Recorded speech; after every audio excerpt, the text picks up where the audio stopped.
चेतन, मुझे बहुत अजीब लग रहा है। हम कितनी देर से चल रहे हैं?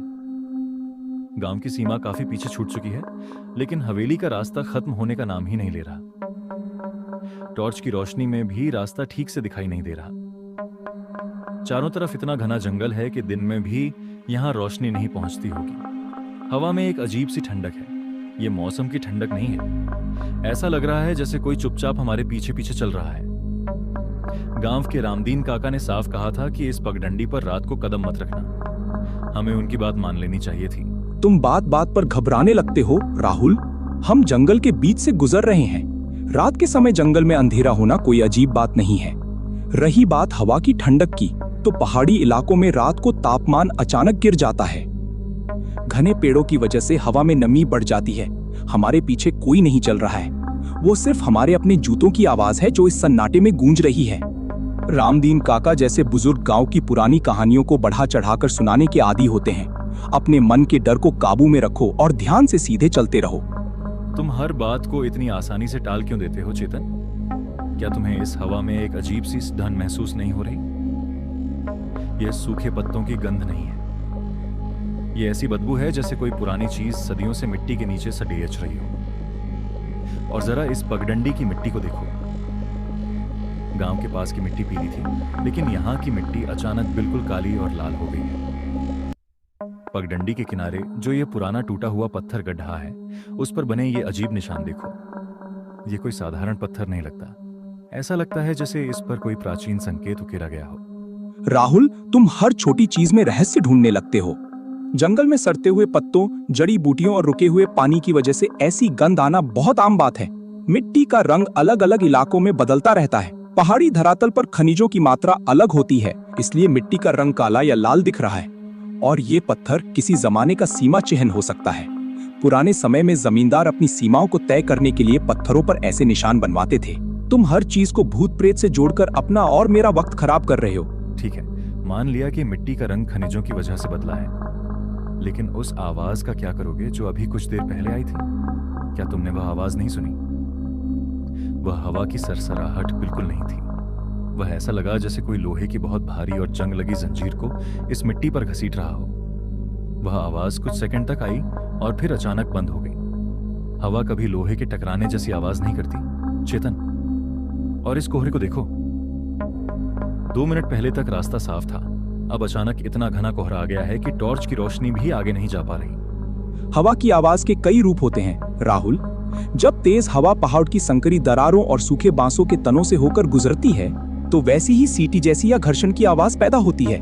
इसे ध्वन्यात्मक भ्रम कहते हैं। तुम्हारा दिमाग पहले से डरा हुआ है, इसलिए तुम हवा की आवाज में जंजीर खिसकने की कल्पना कर रहे हो। और कोहरा पहाड़ी रास्तों पर अचानक ही बनता है। जब गर्म हवा ठंडी पहाड़ी सतह से टकराती है तो धुंध छा जाती है। यह पूरी तरह से मौसम का नियम है। घबराने की जगह अपने कदमों की रफ्तार बढ़ाओ। तुम विज्ञान के सिद्धांतों की किताब खोलकर बैठ जाते हो, लेकिन यहाँ जमीन की हकीकत कुछ और है। गांव के पुराने अभिलेखों में लिखा है कि सन 1926 की एक रात को हवेली के 12 मजदूर इसी रास्ते से लौट रहे थे। वे सब के सब इसी पगडंडी पर अचानक गायब हो गए। उनका कोई सुराग आज तक नहीं मिला। अगर वे डाकुओं का शिकार हुए होते तो उनकी लाशें या सामान मिलता, लेकिन कुछ नहीं मिला। सिर्फ उनकी कुल्हादियां और टॉर्च इसी मिट्टी पर पड़ी मिली थी। क्या तुम इस बात को भी महज एक इत्तेफाक कहोगे?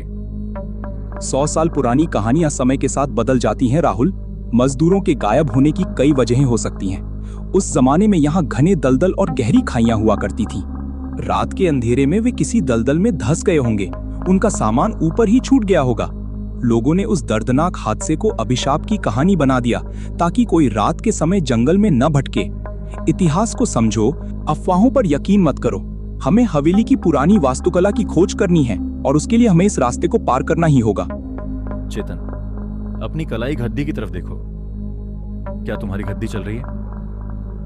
मेरी घड्डी की सुइयां ठीक 3:15 बजे पर आकर रुक गई है। सेकंड की सुई एक ही जगह पर टिक टिक करके हिल रही है, लेकिन आगे नहीं बढ़ रही। जब हम गांव से निकले थे तब 8 बज रहे थे। हमने 2-3 घंटे से ज्यादा की दूरी तय कर ली है। फिर मेरी घड्डी 3:15 बजे पर कैसे रुकी? और केवल घड्डी ही नहीं, जरा बाईं तरफ लगे उस सूखे और जले हुए पेड़ को देखो। क्या तुम्हें यह जाना पहचाना नहीं लग रहा? घड़ी का रुकना कोई अलौकिक बात नहीं है। पहाड़ी रास्तों में मिट्टी के अंदर चुंबकीय खनिज होते हैं। अत्यधिक चुंबकीय प्रभाव से एनालॉग और डिजिटल घड़ियों के सेल और सुइयां काम करना बंद कर देती हैं। इसे इलेक्ट्रोमैग्नेटिक इंटरफेरेंस कहते हैं। शहर पहुंचकर बैटरी बदलवा लेंगे। और जहां तक उस पेड़ का सवाल है, जंगल में आग लगने से कई पेड़ एक ही तरह से जल जाते हैं। अंधेरे और कोहरे में सब पेड़ एक जैसे ही लगते हैं।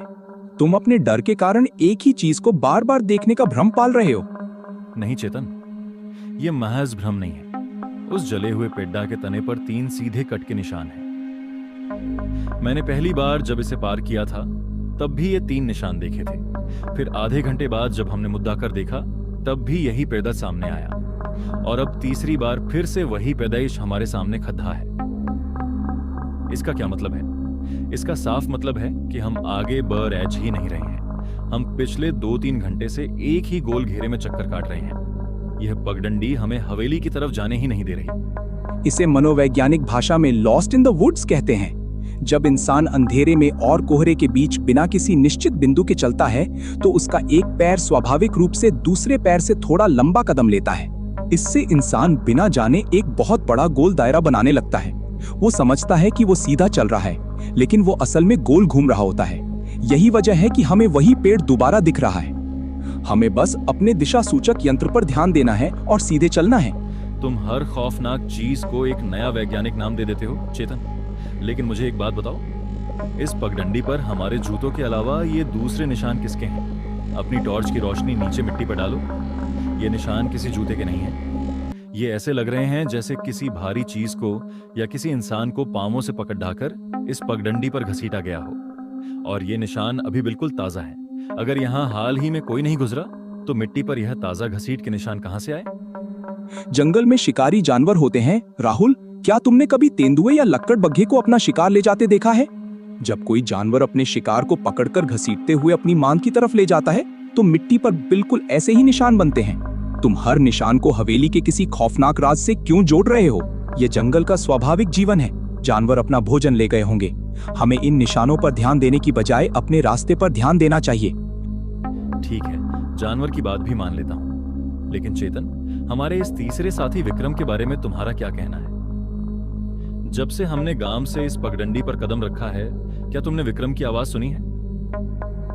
हम दोनों इतनी देर से चिल्ला रहे हैं, बहस कर रहे हैं, डर रहे हैं, रुक रहे हैं, लेकिन वह एक शब्द भी नहीं बोल रहा। उसने अपनी टॉर्च भी ऑन नहीं की है। वह इस घने अंधेरे में बिना किसी रोशनी के हमारे साथ साथ कैसे चल पा रहा है? विक्रम का स्वभाव शुरू से ही ऐसा है राहुल। तुम उसे सालों से जानते हो। वो कम बोलने वाला इंसान है। वो तुम्हारी इन डरपोक और काल्पनिक बातों से तंग आ चुका है। शायद इसीलिए उसने खामोश रहना ही सही समझा, ताकि वो बिना किसी ध्यान भटके रास्ते पर चल सके। रही बात टॉर्च न जलाने की, तो वो हमारी टॉर्च की रोशनी में ही कदम बढ़ा रहा है। इससे उसकी बैटरी बच रही है। इसमें डरने या शक करने वाली कोई बात नहीं है। नहीं चेतन, ये सिर्फ कम बोलने की बात नहीं है। क्या तुमने ध्यान दिया? हम इतनी दूर से चढ़ाई चढ़ रहे हैं। हमारी सांसें फूल रही हैं। हमारे माथे पर पसीना आ गया है। हमारे कदमों के नीचे की मिट्टी और सूखे पत्ते लगातार चरमरा रहे हैं। लेकिन विक्रम के कदमों की एक भी आवाज नहीं आ रही। उसके जूते मिट्टी पर पड़ डरते हैं, लेकिन कोई आहट नहीं होती। उसकी सांस लेने की आवाज तक नहीं आ रही। जब मैं पीछे मुड़कर उसकी तरफ देखता हूं तो वह अपना चेहरा अंधेरे की तरफ घुमा लेता है। वह अपनी आंखें हमसे क्यों छुपा रहा है? राहुल, तुम अब बिल्कुल बेतुकी बातें कर रहे हो। विक्रम ने रबर सोल वाले ट्रेकिंग शूज पहन रखे हैं जो मिट्टी पर आवाज नहीं करते। तुम्हारे जूते चमड़े के हैं, इसलिए वे शोर मचा रहे हैं। वह नियमित रूप से वर्कआउट करता है। उसकी सहन शक्ति हमसे बेहतर है, इसलिए उसकी सांस नहीं फूल रही। टॉर्च की तेज रोशनी जब आंखों पर पड़ती है तो कोई भी चेहरा दूसरी तरफ घुमा लेता है। तुम अपने ही दोस्त को भूत समझने की बेवकूफी कर रहे हो। यह तुम्हारे अत्यधिक मानसिक तनाव का लक्षण है। चेतन, मैं पागल नहीं हूं। मेरी बात सुनो। जब हम गांव से निकले थे तब विक्रम हमारे साथ ही था। लेकिन क्या तुमने रास्ते में कभी उसका चेहरा ध्यान से देखा? कोहरा इतना घना है कि उसकी आकृति के अलावा कुछ साफ दिखाई नहीं दे रहा। वह बस एक साए की तरह हमारे पीछे पीछे चले जा रहा है। अगर वह विक्रम है तो वह हमारी बात का जवाब क्यों नहीं दे रहा? विक्रम, तुम चुप क्यों हो? कुछ तो बोलो। चेतन को बताओ कि तुम ठीक हो। तुम इस तरह खामोश क्यों चल रहे हो? राहुल, चिल्लाना बंद करो। तुम जंगल के माहौल को और डरावना बना रहे हो। विक्रम, तुम खुद ही इस राहुल को जवाब दे दो, वरना ये अपने ही वहम में दम तोड़ देगा। इसे बताओ कि तुम चुपचाप रास्ते पर ध्यान दे रहे थे।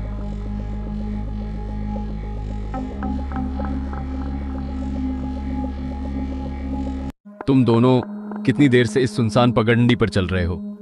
एक डर से कांप रहा है और दूसरा किताबों के तर्कों के पीछे अपनी घबराहट छुपा रहा है। मैं इतनी देर से चुपचाप तुम दोनों की बातें सुन रहा था। मैं देखना चाहता था कि इंसान अपनी आंखों के सामने खबडेड अंत को झुठलाने के लिए विज्ञान और समझ के कितने बहाने बनाता है।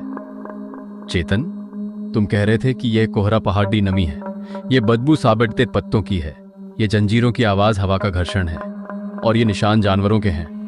लेकिन तुम्हारी विज्ञान की किताबें यहां आकर बेकार हो जाती हैं। इस रास्ते का सच न तो तुम्हारे तर्कों में है और न ही राहुल के साधारण डर में। सुनो, आज से ठीक 100 साल पहले की बात है। सन 1926 की उसी काली रात को इस पगडंडी पर कोई 12 मजदूर नहीं गायब हुए थे। उस रात इस इलाके का क्रूर जमींदार ठाकुर भानु प्रताप अपने आदमियों के साथ इस रास्ते पर मौजूद था। वो हवेली जो आगे पहाड़ेडी पर बनने वाली थी, वो कोई आम इमारत नहीं थी। ठाकुर तांत्रिक क्रियाओं में अंधा हो चुका था। उसे किसी तांत्रिक ने बताया था कि अगर वह इस पगडंडी की मिट्टी को 108 निर्दोष लोगों के खून से सींच देगा तो उसे और उसकी हवेली को कभी कोई मिटा नहीं पाएगा, वो अमर हो जाएगा।